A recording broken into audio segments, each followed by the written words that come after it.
ন্যূনতম সংস্কার শেষে নির্বাচন আয়োজনের আহ্বান জানিয়ে বিএনপি মহাসচিব মির্জা ফখরুল ইসলাম আলমগীর বলেছেন, দেশের এই ক্রান্তিকালে সবাইকে ধৈর্য ধরতে হবে।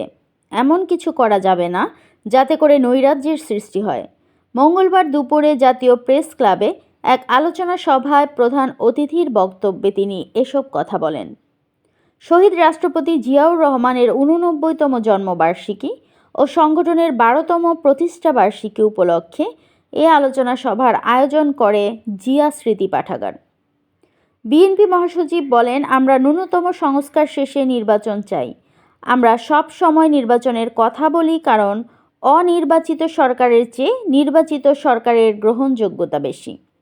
এ সময় সবাইকে ধৈর্য ধরার আহ্বান জানিয়ে তিনি বলেন, প্রতিদিন দাবি নিয়ে রাস্তায় নামছে মানুষ। সবাইকে ধৈর্য ধারণ করতে হবে। হঠকারী কোনো কিছু করা যাবে না। অতি বিপ্লবী চিন্তা ভাবনা নিয়ে অস্থিরতা তৈরি করা যাবে না। মির্জা ফখরুল বলেন, যেভাবে চাই রাষ্ট্র সেভাবে তৈরি হয়নি। সরকারের ভুল ত্রুটি থাকবেই। দেশে অনেক ঝঞ্ঝাল আছে। এই অবস্থার পরিবর্তন এত দ্রুত হবে না। তবে যে সুযোগ পেয়েছি তাতে আশা করি ভালো কিছু হবে। সংস্কারের যে প্রস্তাব এসেছে এতে ভালো কিছু হবে। গণতান্ত্রিক কাঠামোতে গেলে সামনে এগিয়ে যেতে পারবো। বিশ্ববিদ্যালয় না আজকে ওখানে স্ট্রাইক চলছে, রাস্তাঘাট বন্ধ। এটাতে লাভটা কার? এটাতে এই দেশের, এই সমাজের, এই মানুষের কোনো লাভ হবে না। ধৈর্য ধরে যাই, সামনের দিকে যাই। অনেক ত্রুটি আছে, আমি বিশ্বাস করব।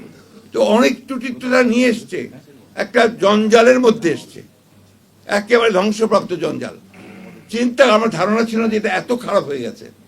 এই আপনার পরিবর্তনের পরে যখন আমরা দু একটা জায়গায় খোঁজখবর নেই, অফিস আদালতে খোঁজখবর নেই, ভয়াবহ কাণ্ড, ভয়াবহ দুর্নীতি, চুরি, ব্যক্তিগত স্বার্থ ছাড়া আর কোনো চিন্তা নেই সরকারি আমলাদের মধ্যে। বলতে আমি বাধ্য হলাম, দুঃখিত। তো এই অবস্থার পরিবর্তন তো আপনার এত দ্রুত হবে না, একদিনে হবে না। ধৈর্য ধরেন, স্ট্রাকচার আমরা খাড়া করি, গণতান্ত্রিক একটা স্ট্রাকচার খাড়া হোক। সেই স্ট্রাকচার খাড়া হলে নিশ্চয়ই আমরা আপনার সামনের দিকে এগিয়ে যেতে পারবো।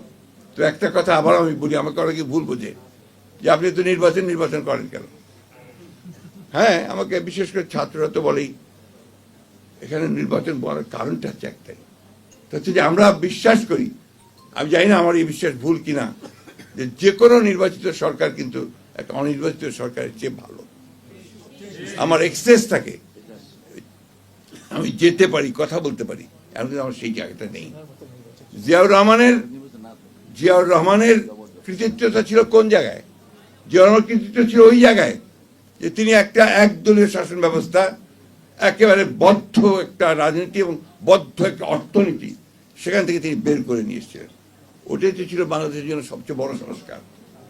একদলীয় রাজনীতি থেকে বহুদলীয় রাজনীতি, একটা ভ্রান্ত সমাজতান্ত্রিক অর্থনীতি থেকে তিনি একটা মিশ্র এবং মুক্ত বাজার অর্থনীতির দিকে নিয়ে এসেছিলেন।